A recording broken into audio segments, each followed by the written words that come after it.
Hi అండి, నమస్తే. మనం ఈరోజు గుడ్ పేరెంటింగ్ గురించి మాట్లాడతాం. పిల్లల మెదడు 90% వరకు 3 ఏళ్ల లోపలే ఏర్పడిపోతుందండి.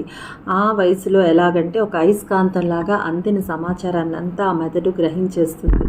సో భాష, అభిరుచి, విశ్లేషణ నైపుణ్యం ఇలాంటి లక్షణాలన్నిటికీ గట్టి పునాది అనేది పడే టైం అనమాట ఆ 3 ఏళ్ల లోపలే. అయితే కొందరు పిల్లలకి అన్నీ నేర్పించేయాలి, బాల మేధావులుగా తయారు చేసేయాలి అని చెప్పి చాలా ఉబలాట పడిపోతూ ఉంటారు. ఇక్కడ ఒకటి గ్రహించండి, మొక్కకి నీళ్ళు ఉన్నాయి కదా అని బిందెల కొద్దీ నీళ్ళు పోసేస్తే ఒకేసారి కాయలు కాసేస్తుంది. అది ఏ టైంకి అయితే కాయలు కాయాలో ఆ సమయం వచ్చినప్పుడు మాత్రమే కాస్తుంది. అలాగే పిల్లలు కూడా మనం చేయాల్సిందంతా కూడా వాళ్ళ చిన్ని మెదడుకి మేత వేయడమే.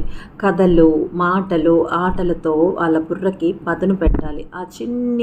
ఆ బుర్ర పెద్దదై ఆ ప్రతిభా పాఠవాలతో అలరించే వరకు వెయిట్ చేయాలి. అన్నిటికంటే ముఖ్యమైనది పిల్లలు చెప్పేది వినాలి, ప్రశ్నలు అడగనివ్వాలి, తప్పో ఒప్పో మాట్లాడనివ్వాలి, తోటి పిల్లలతో ఆడుకోనివ్వాలి. అలాగే స్నేహితుల పిల్లలతో తమ పిల్లలతో గల అనుభవాలను చర్చించగలగాలి, కానీ కంపేర్ చేయకూడదు. ఎందుకంటే ఎవరి ప్రత్యేకత వాళ్ళదే కదా, ఎవరి యూనిక్నెస్ వాళ్ళకే ఉంటుంది.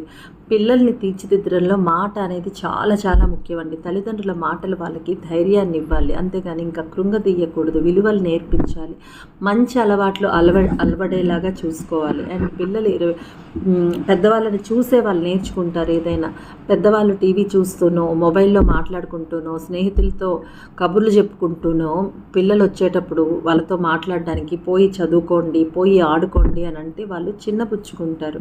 సో ఈ పిల్లల విషయంలో పెద్దవాళ్ళే రోల్ మోడల్స్ అనే విషయాన్ని మర్చిపోకూడదు.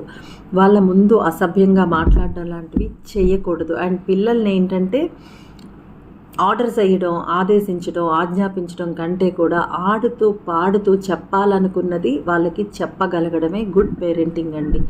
సో ఈ విషయంలో మీరేమంటారో మీ ఒపీనియన్ని కిందన కామెంట్స్లో పెట్టి చెప్పడం అస్సలు మర్చిపోవద్దు. నచ్చితే లైక్ చేయండి. అండ్ అలాగే మరెన్నో మంచి వీడియోస్ మన శ్రీలు టీవీ నుంచి మీ వరకు రావాలంటే ఛానల్ని సబ్స్క్రైబ్ చేసి పెట్టుకోండి. సరేనా? బాయ్.